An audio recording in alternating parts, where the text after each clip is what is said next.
Okay.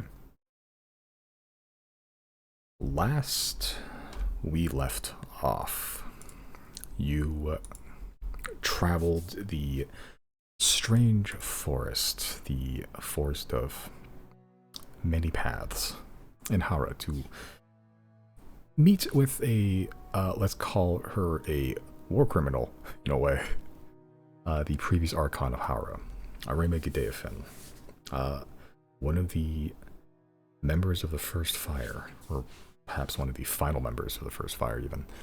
Uh, Possibly one of the longest living creatures right now. Uh,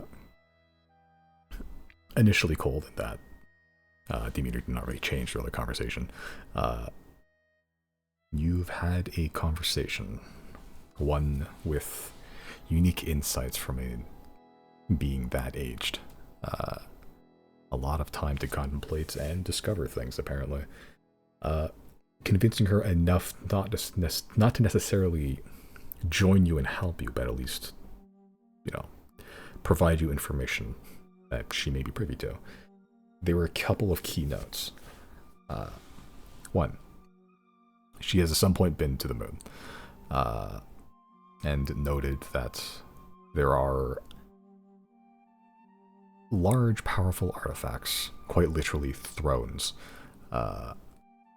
centered around certain concepts of the cosmos. There's one embedded somewhere in the moon, with a machine sat atop of it. The throne seems to be that of consumption. While the body was there, whatever was driving it, the actual will behind the body doesn't seem to be present. Two, the flower, the Thunderhead project that is currently being revived. The original plan was to punch a hole to the moon and then use the city to basically fly up there and mop up. Having not succeeded at the original plan, the flower has been building up energy since. If it is to be fired now, the power of it would be much more destructive than it was originally supposed to be. Likely, at least according to Gideafin's belief, permanently change magic by basically punching a hole in the fabric of it. If the city is to be destroyed, it would likely crater the entire continent, or at least most of it.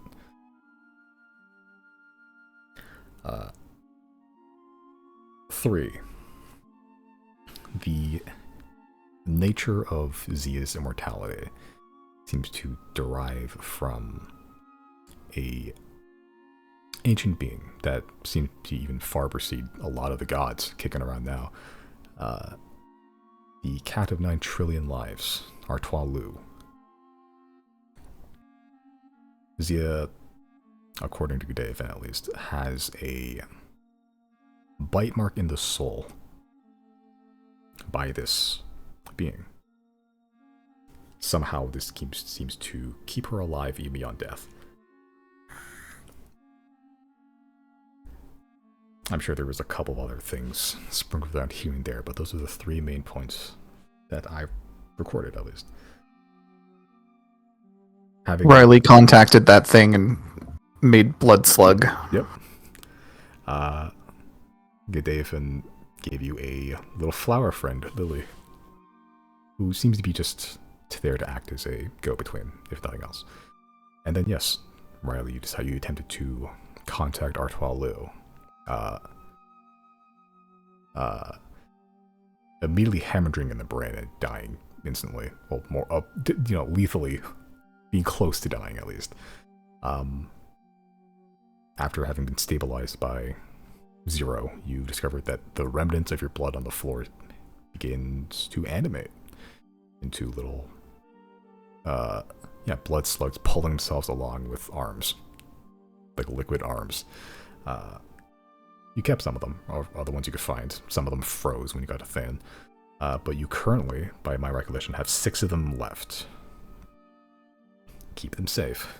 They may have an expiry date. They may not. You're not entirely sure what the properties of these things are. But having left the forest and going back to Thane, to just kind of to likely prepare the next step of your plans. Having some brief philosophical conversations with Mrin, Hella Mrin. She informs you that you have some visitors at the Beacon of Repentance. They somehow got there without her really knowing there, so she just kind of assumed that you at least knew them. They didn't seem to attack her or anyone there, and just made their presence known.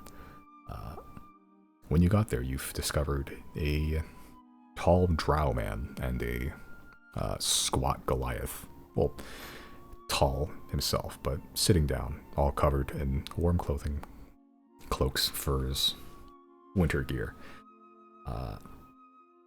Traveling minstrels of some kind, and unfortunately familiar to you.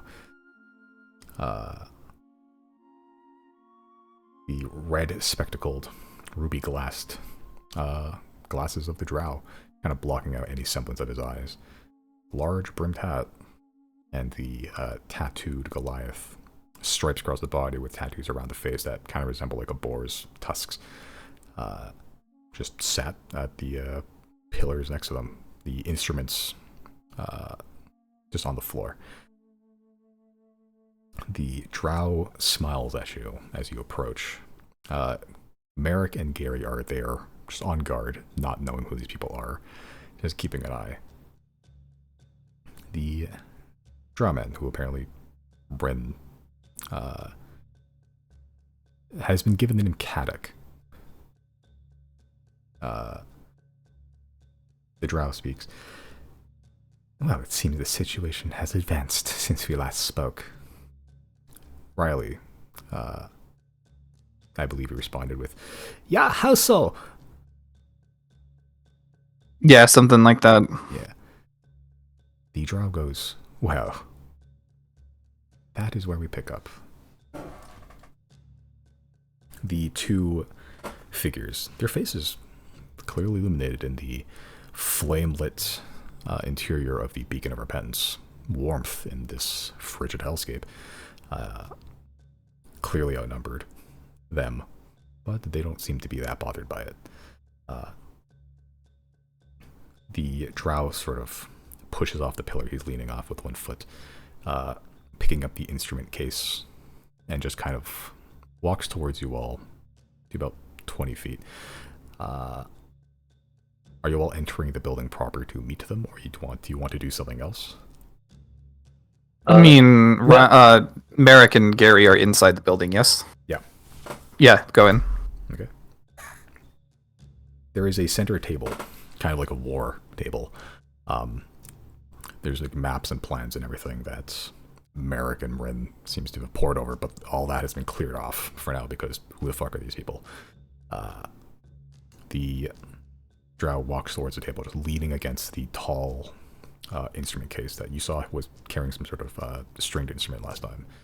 The Goliath man follows, making the large, hulking frame of him more present when he stands.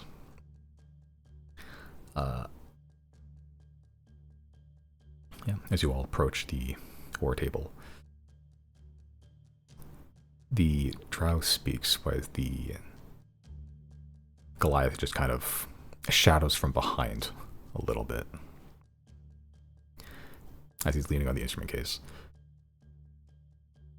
I believe in this instance that, well, your gods and ours are aligned in interest.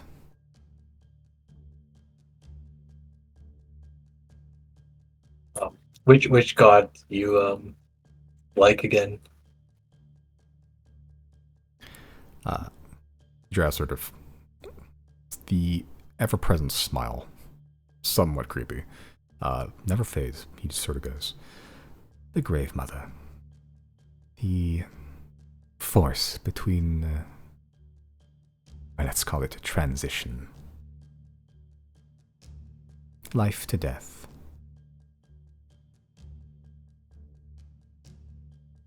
Yeah, sounds a lot like day rule, but we know it's not. So this one we're unfamiliar with. I'd be happy to expound theology if you have the time. Though I suspect you don't. What's the current what's the to-do list right now? I mean, we're at the place where we want to be now. I mean, we have like half an hour before anything pressing happens.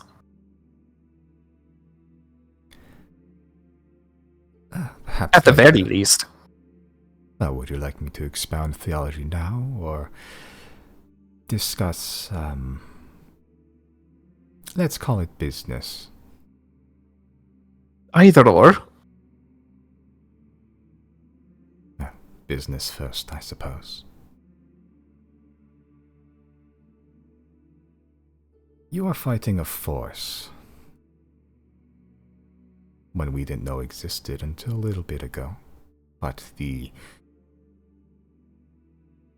presence and, how should I explain this?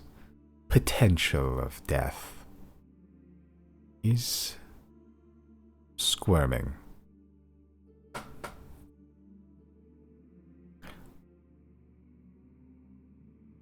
I mean, we're talking about casualty levels that haven't been seen in over 1,000 years. That would be the one, yes. Contrary So is this a boon for your god, or are they panicking that it's going to be too much to handle? Perhaps theology first. The Grave Mother does not necessarily desire death, only that everything is timed, and when time runs out, the Grave Mother is there to collect. Call it a extension of fate.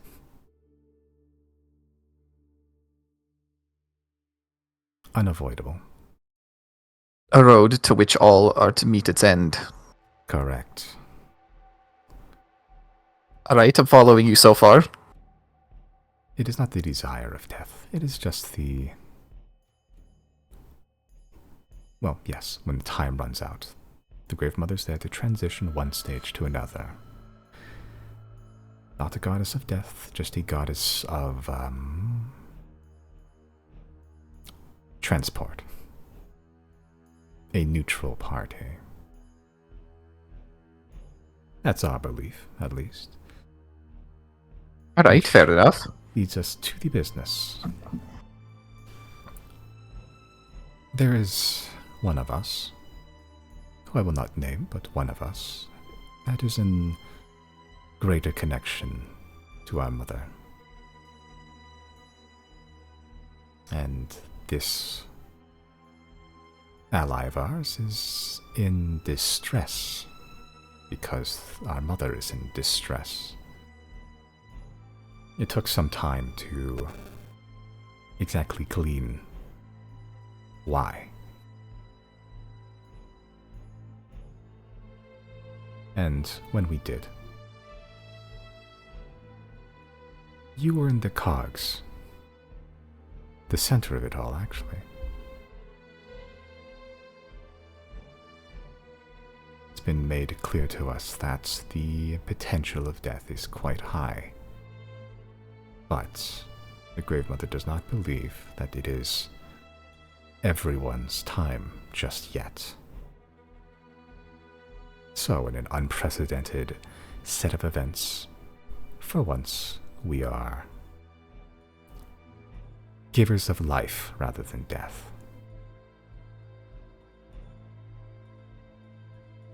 And it's consistent with what your goddess is expecting, so...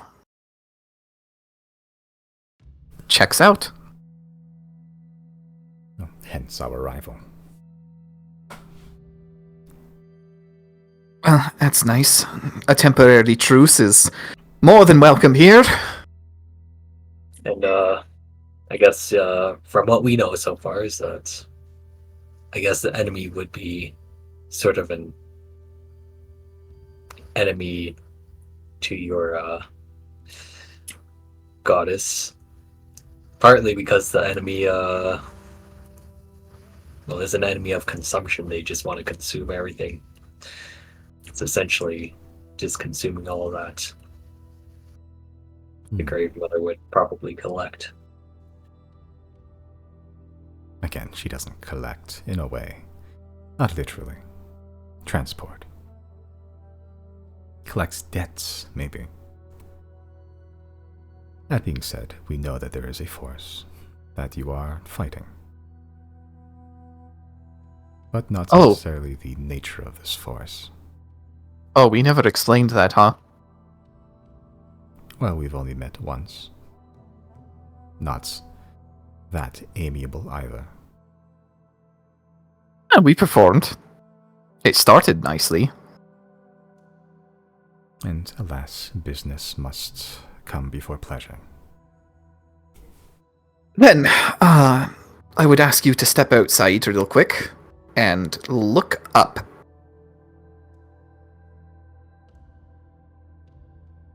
Is it nighttime? It is 2 o'clock at the afternoon. Doesn't matter. Okay.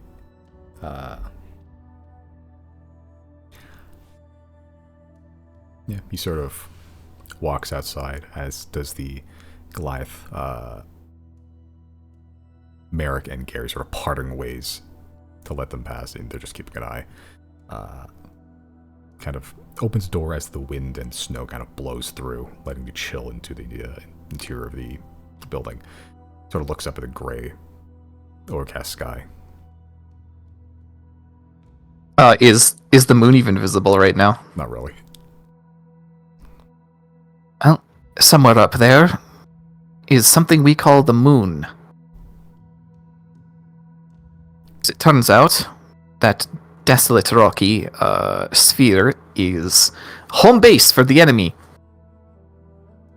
One way or another, they utilized the moon as a base of operations for staging an invasion on this entire planet. These beings come from somewhere between the stars. We have absolutely no idea where.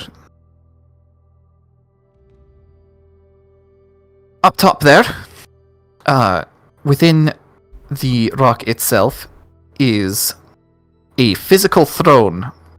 Apparently, has the power of the concept of consumption, and a machine is sitting atop it, waiting to direct orders to its troops. At which time, should it be able to, and it will be able to, crystal pillars of obsidian will rain onto our planet, and from them will emerge fantastical beasts which have the ability to poison our bone structure and turn us into crystals. Corrupt everything.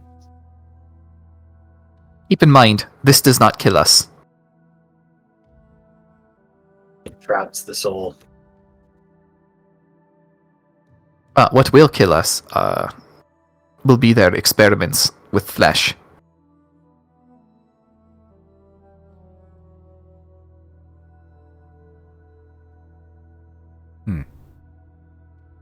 The smile has faded from his face, that he's actually in maybe some sort of form of contemplation of kind. I believe Sylnia has been experimenting with flesh experiments recently. Is this their origin? Sylnia? Yeah, it's likely. We do have evidence they balance stuff. True. There was a ancient landing site that the aliens had from 1,000 years ago, stuck in Calbay. We visited that site, but it had been pillaged by Sylnia before we got there. and all that remained was one massive flesh abomination, which we dispatched of, not easily mined. If there's a bunch of those things running around, we're doomed.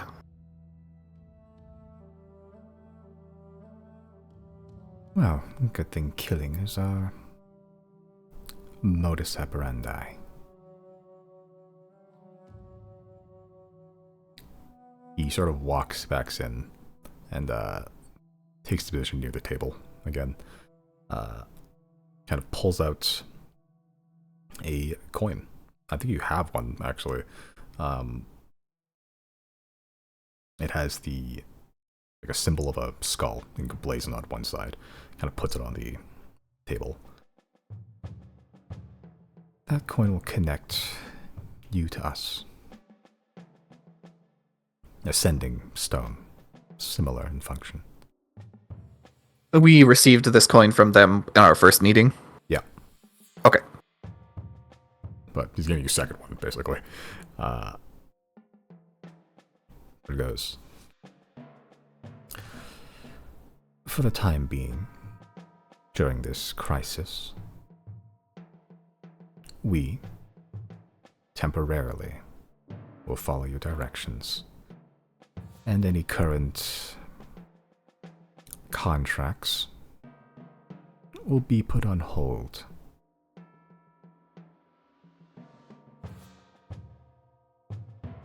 Can I insight check that? Did you see? Check. Did you say multiple contracts? Insight. Okay. You gather that. What are you trying to insight specifically? What part? I'm trying to insight that part. The part I'm trying to insight is: do they have a hit out on us? Like right now? You gather that, at the very least, whatever contracts, like the way that, the way he said it, the slight smirk in the corner of the mouth, the confidence, and the general tone and like his wizen to begin with, you at the very least think that whatever contracts he mentioned just now may pertain to you, or possibly something related to you.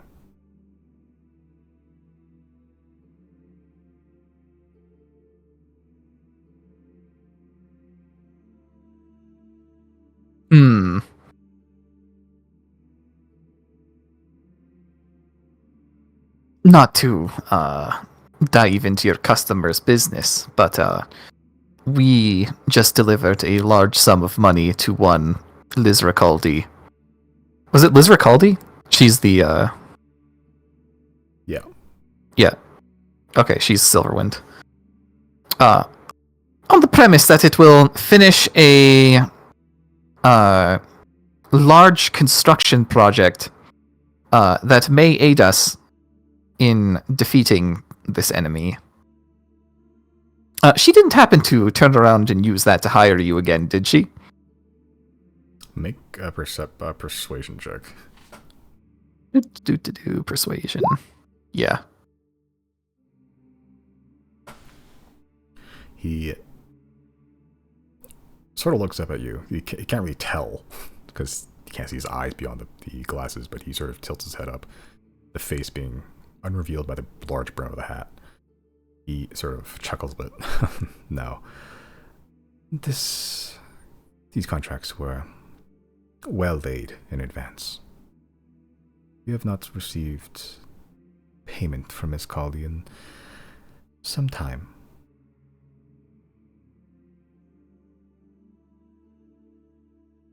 Well, good to know she isn't betraying us at present, then.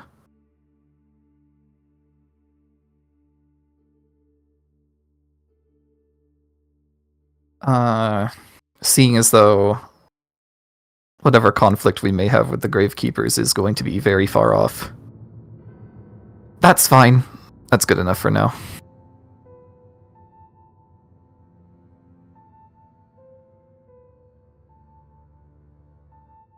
feel like one of those people are the Rexons. Oh yeah, it could be the Rexons. You're right. In that case, yeah, it doesn't. I don't care. The Rexons can come after us. It doesn't matter. Well, as for instructions from us, I'll turn to the group. Do we even have any right now? I would think this is probably some of the best we could have in terms of a team. Or members of the team going with us to the moon. I don't disagree by any measure. So I don't think we have any immediate instructions, but they would most definitely be the ideal candidates to help in the voyage up. Not help in the voyage, but help once we get there. But not on the first initial go. I'm thinking more so the second run, because I think I'm of the opinion we should go up there first time real stealthy like to get a lay of the land and also figure out what we're dealing with in terms of limitations with air, and then we'll actually plan a strike, and they would be part of the strike team. No objections thus far. Lack of air, you say? Yeah, apparently the surface of the rock is not hospitable to life. Not our life, anyway. Makes sense. There's one of us that is a tinkerer arcane. Perhaps they could come up with something. Or you can come up with their own solutions. Question, are you guys hiring? Like, what do you mean you have a tinkerer at the Gravekeepers? You guys... Is Zero laughing in character? I think, yeah. Are you hiring? Are you a company? I mean, we're always recruiting, obviously, but... What do you mean you have a tinkerer? The Gravekeepers are...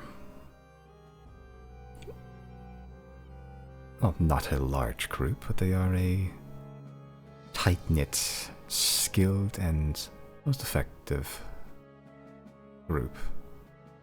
Not unlike yourselves.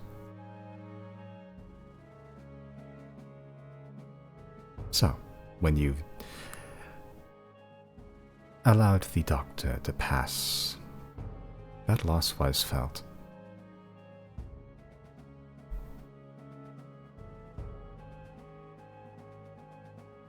Honestly, any one of you could be quite potent Gravekeepers.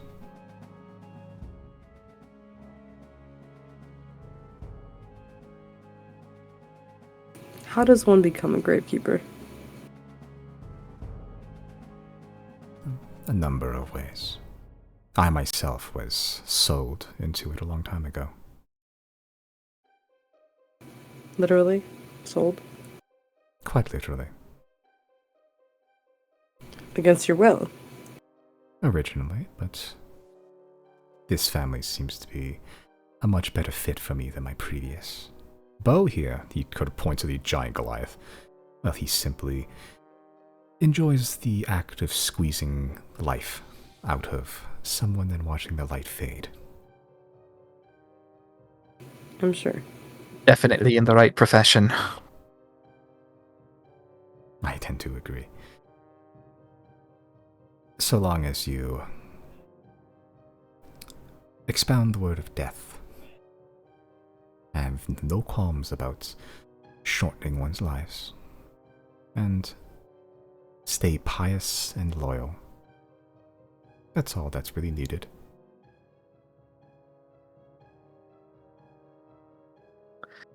Question about this Tinkerer. Do they also participate in Gravekeeper killing activities? Or are they more support? Both. We all have our specialities.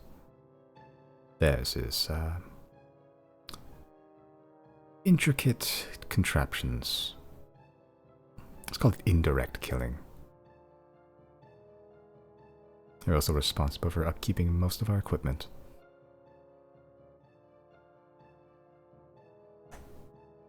Sounds like Mondo. My thoughts exactly. Masked man hiding his true appearance most of the time. Well, we're all masked at some point or another. Stop. Do you guys think he's a gravekeeper? Or are you just referring to the fact that he's a... I genuinely think Mondo is a gravekeeper right now. Oh, wait. Damn. We should bring him up. Slightly neurotic, a little bit twitchy. Aren't all tinkerers? Well, I've only got a sample size of one. Tinkerers aren't exactly a rarity these days, especially with the prevalence of institutions like the Academy.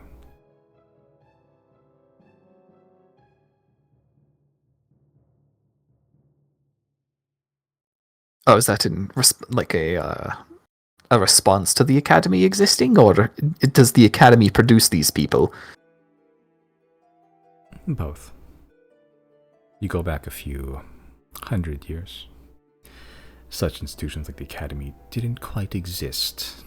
Knowledge was quite localized.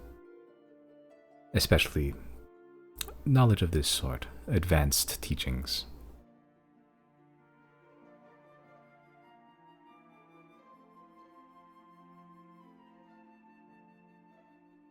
I have no issue discussing the strengths and various abilities of my found family, though I do not think it is right for me to discuss personal matters. Oh, just asking because we have somebody who fits the bill in this city right now. Do you? Well, I'm sure your friend and mine could accomplish quite the number of wonders together. Can you guys imagine being held up at dagger point By Mondo? By Mondo, the person threatening you is like, yes, your death is going to be so valuable to the grave mother. That. Yeah, I'm sorry. I'm sorry. I have to do this to you right now. But my goddess she is asking this of me. Maybe it's a front. I don't think it is. It's too consistent to be a front. You think he would break character? Unless the mask keeps it Maybe. Could be. under control. Hey, have we been able to read Mondo's mind? Have we tried? I forget. I've entered his dream. Somebody tried at one point. Okay, so if you can dream Mondo, that probably means that the mask is not a Gravekeeper mask in the same way that it would have been on the Doctor or these guys.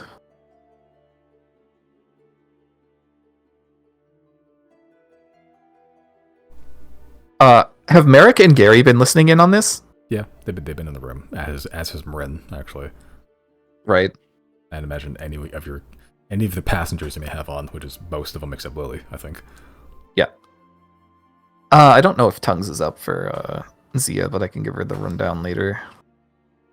She doesn't know who the Gravekeepers are anyway. I don't think she's ever seen a drow before. Yeah, I don't think she needs to worry about them either. No. No, they're in the fucking ground. The fact that this dude's up on the surface is weird already. Oh no, I don't think, no, not about drows, about the Gravekeepers. Because even if she gets a hit on her, what, they're gonna kill her and then what?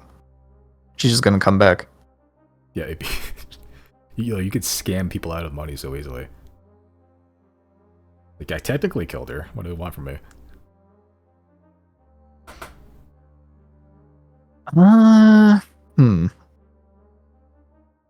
So I guess, do we have anything else we want to ask them?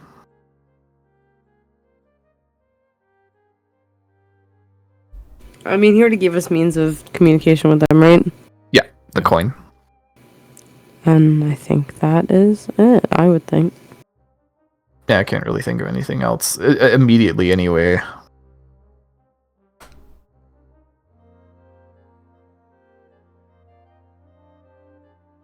Oh. If there's nothing else from us, well, you know how to contact us now. Indeed. We'll be on our way. one last thing then. The timeline for the beginning of the end is the next eclipse. Ah, interesting.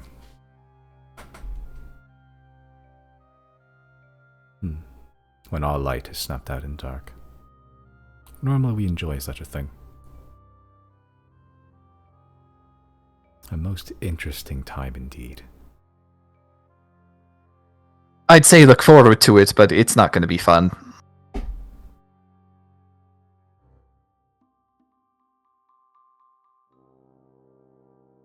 I imagine not. He gives a smile, revealing beautiful pearly white teeth underneath the kind of like dark ruddy red, almost like maroon almost colored skin. Still no eyes. Kind of gives a deep bow. Bo, would you take something as a souvenir? Transport back. A souvenir from this place? Yeah. Bo kind of just like cracks a knuckle and punches one of the pillars. And then a fragment kind of flies off. He kind of just picks it up. Until next time. They kind of just go behind the pillar. I'm gonna look at him before he leaves and just squint at him, like my eyes narrow, and I'm just like, no one told you to do that. Bo sort of looks at you. He has a Goliath face, but when he smiles, his smile almost goes too wide. It's kind of unsettling, and you can see this almost madness behind the eyes. As they kind of just go behind the pillar out of sight. You kind of just... You don't see them. A George McFunkin type of madness. Yeah, I guess so. I don't know Oh, I Bo just kinda realized. Souvenir. A teleport item.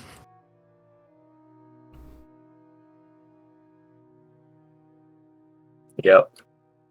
I get it. We do that too. Ha Uh-huh.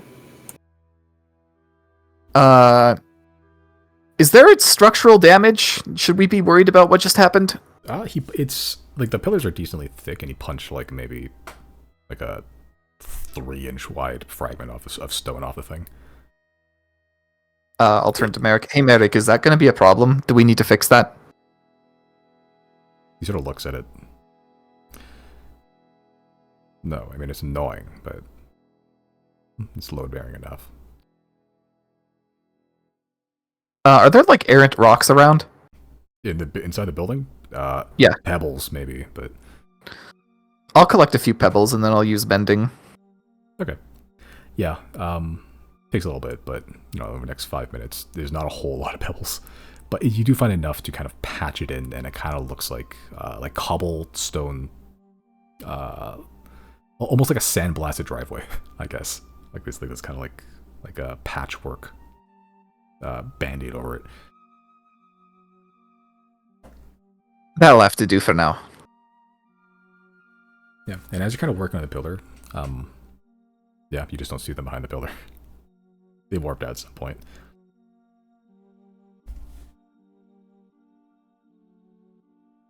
What a relief, though. I thought we were going to have to instigate a fight right here and now. I was not ready for that.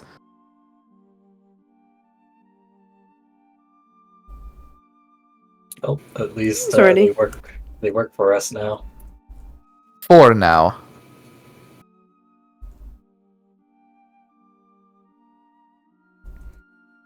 I'm glad that's at least one enemy that we can, find common ground with before everything hits the fan, because this wasn't nearly as difficult as, talking Sylnia into it, Right. Sylnia has much more convoluted, what's the word I'm looking for? Ulterior motives. Yeah, value. The nice thing about the Gravekeepers is that they're simple and driven by one thing alone. Do you think we could ask the Gravekeepers to spy on Sylnia? I think we could. Did It just depends on how much we could pay them. they say, I was listening, but I was kind of zoning out here and there. did they say like there's? I mean, I guess for the right price, their service is always at our disposal. But did they say anything about wanting to help us do anything regarding the end game fight, or did they just say like? They're ours to command for the time being, evidently. They're willing to follow our directions, it seems. We have to prevent complete and utter genocide of the realm. Right. I was just That's thinking their MO at present. I was just thinking about Sylnia in case that they bring out something that just totally ruins all our plans.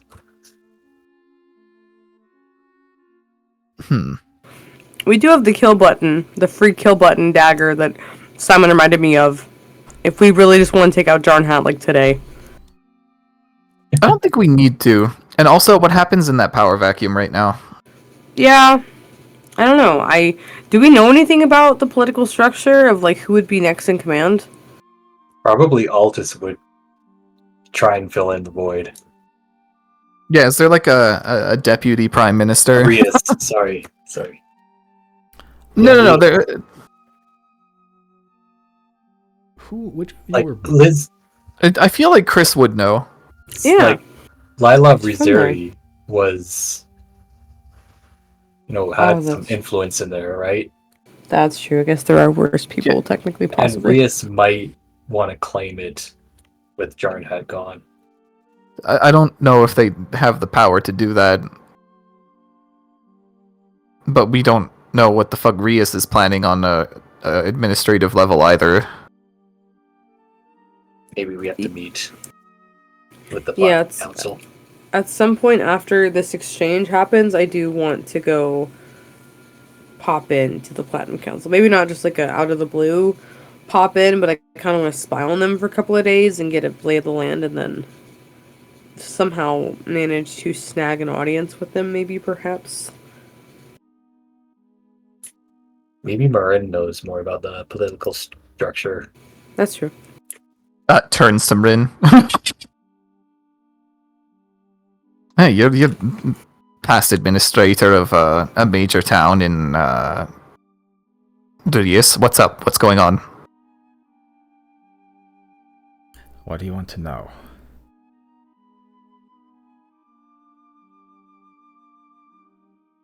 I have a question. Out of character. Who told us recently? Was it I always forget her name. The Archon. Well, it's not her name, but Aethan? Yeah, Gthaithen. Was it her that told us recently that there's a member of the Platinum Council that isn't who they say they are? That sounds familiar. Yeah. I guess that would be also something that is important. That I missed. There's an imposter, a Mogus. Lila Rizeri fits that bill. But yeah, go ahead with asking Marin, because she would probably be the person that would know. Oh, I didn't have anything in particular to ask. She's It's very just an talking. Yeah, I know. Oh it yeah. is. Oh, sorry. Okay, so I'll shut up. I guess, No, you should do the opposite of shut up and talk for me. I don't know what the fuck to ask. I guess I'll ask. Do you know what the political structure of Sylnia is like? Like, what would happen without Jarn Hat? Who would fill in that power vacuum? Well, it's democracy. Jarn Hat was democratically elected. At the worst, immediately, at least, the captain of the city guard would likely oversee the transition until a new, I suppose, election can begin. Is it actually a true election? Hard to tell, because Jarn Hat has won every single one since Altus has gained independence. Could be democracy. Could be an oligarchy under a different veil. Quite so. Hard to tell until he dies. Or loses. Something tells me there won't be another election before the eclipse. And do you think that Rias would want to try and fill in that? Oh, absolutely. Before the Crucible War, Altus was a vassal state, using their resources and industry to fuel and line Rias's pockets. One of the agreements for the war machines Altus provided was independence, which Rias sorely needed, given that, well, there were Ironheart barbarians running amok in their fields.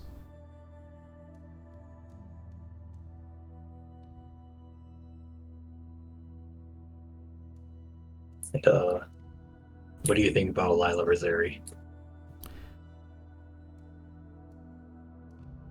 She's a snake in the grass.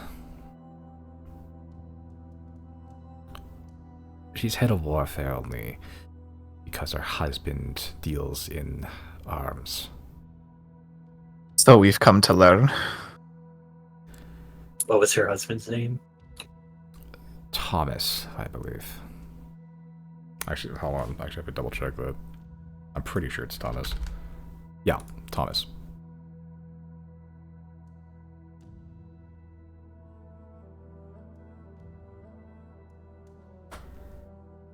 But Lila is, yes, a snake. She's likely the most politician of them all. Is there anyone there who actually has the best interests of Rias at heart? Likely Jocelyn Clintor. They all have their own seats and herds of community, the people.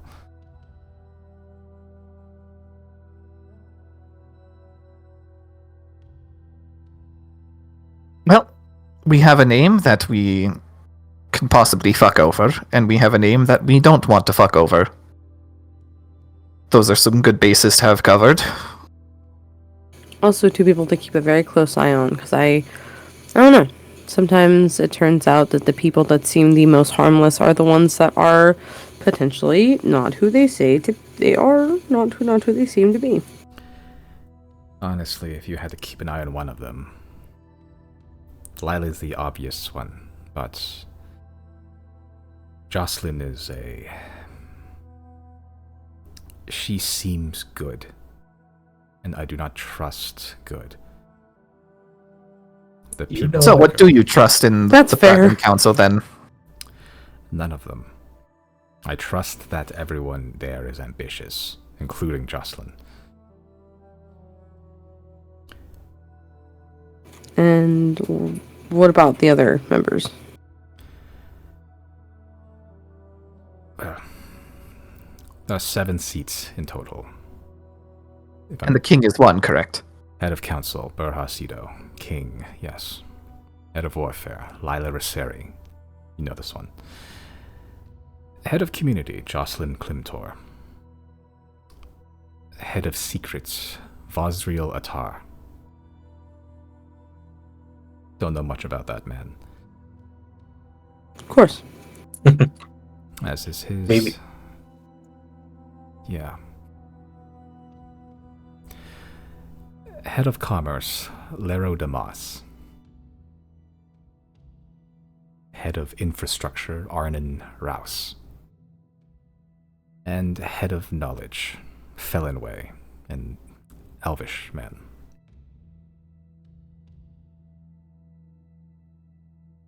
An immigrant like I am, or... I've never spoken with the man, just seen him in the same building.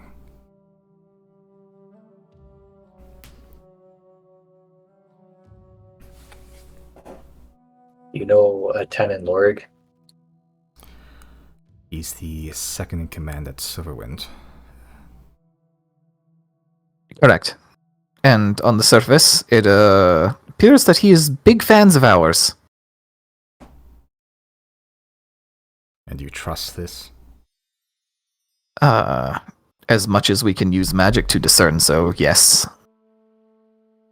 So far, he's been okay. We got Yeah, into his I head, think we've and he Read didn't his mind seem- several yeah. times.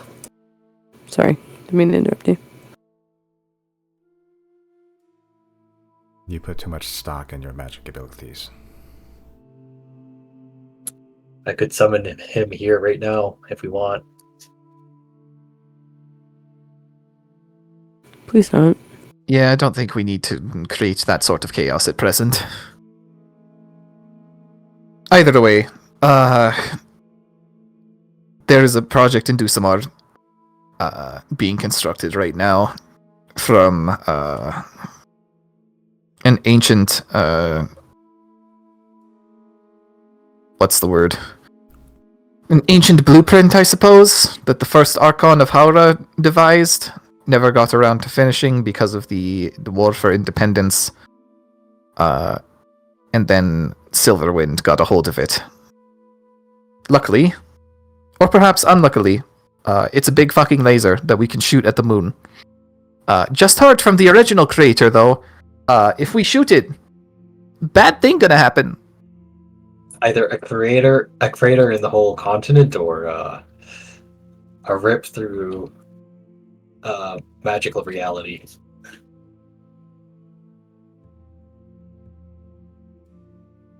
And do you plan to fire this laser? It's currently our trump card, as it were.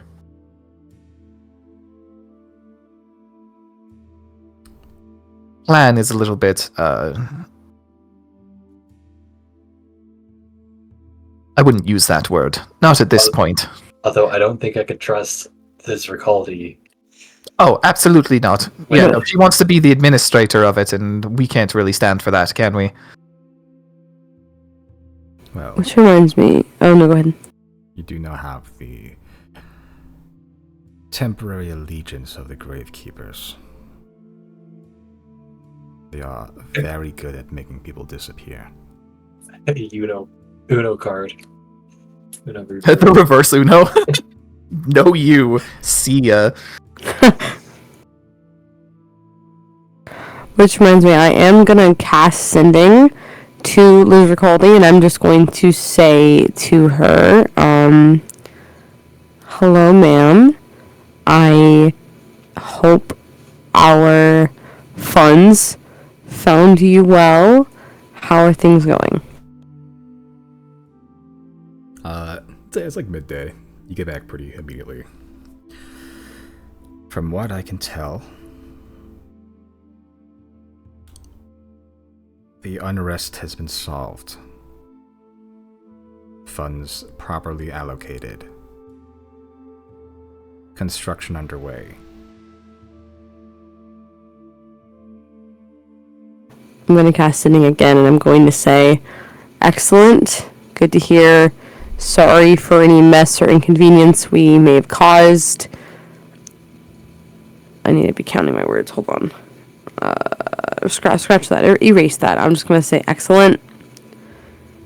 We spoke to the literal creator of the laser. Under no circumstances are we to fire it until absolutely necessary. Please take this seriously. That should be 24. Make a persuasion check. Stop! It's gonna be like a reverse psychology thing. I'll use my inspiration right now. Like she wasn't thinking about it, but now that I told her not to, she's like, oh, But what if I did? I kind of want to. What if I tested it out? Yeah, what if I Before I I laid waste to the entire anything, who continent? has the Destiny Bender today? I think I already... No, I used my inspiration, not my destiny bender. I guess we could fucking give it to 0. Okay, I'd like to be in possession of it if it's charged and I'm able to. It's my turn because I'm scared. Well, let's roll first and see what happens. Yep, okay. Oh, Are you bending destiny or are you using inspiration? They do stack, so...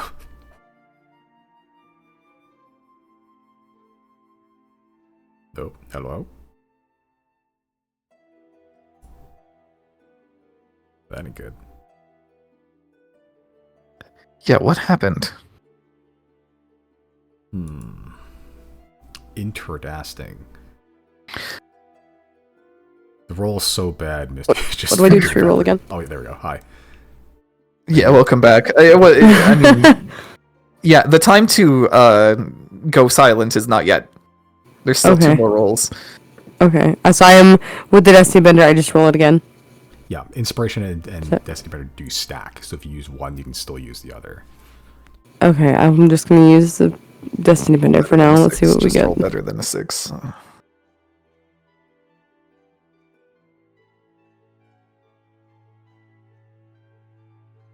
That's not better. Are you serious? Simon, why did you have to say that? Sorry, that was me who said that. No, not just now. He was the one that said roll persuasion. And I can't tell if he did it as a joke or like seriously. And then Simon. Tis I.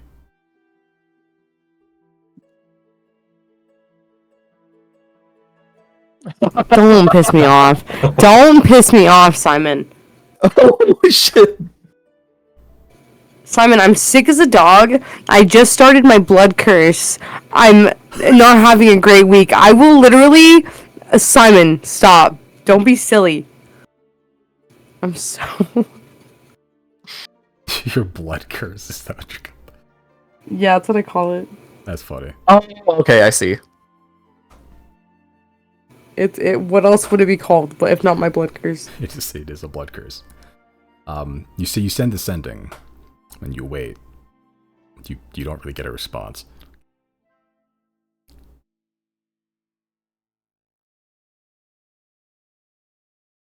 I'm going to send another sending. I can't believe I just used Destiny Bender and my inspiration for that. And I'm going to tell Liz Ricaldi. Liz, it's not, is it Liz or is it Lizra? Lizra.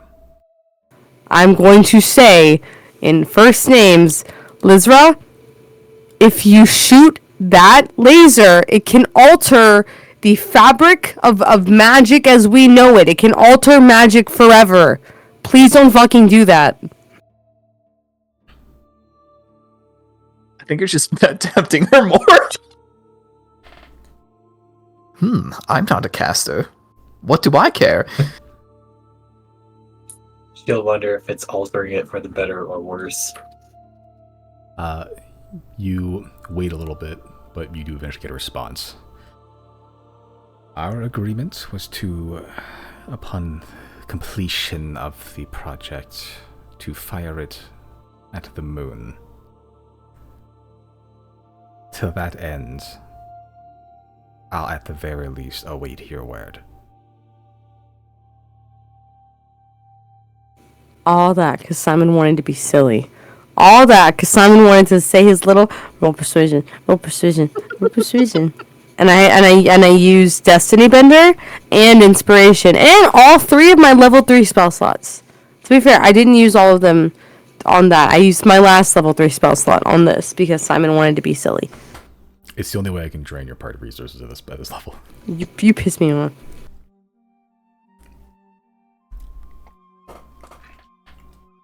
Okay. Gravekeepers are gone. Yeah, What else do you want to do while you're in Teague? we gotta go stop that fleet from getting here. Okay. You just flying out to the fleet? Yeah. Unless Marin or Gary or Merrick wants to stop us. Oh, does somebody else with sending want to tell Kef not to attack? Or was she waiting for us to tell her to attack? Didn't you already address that last time? Did we? I feel like you did. Simon. I feel like you did. Though Okay. I also don't remember, but that does sound familiar. You're talking to Kev, or at least Are we planning to talk to Kev. Are we... well, that doesn't answer my question then. You can't say... I remember you either talking to Kef or wanting to talk to Kef. Which is it that's canon as of this moment?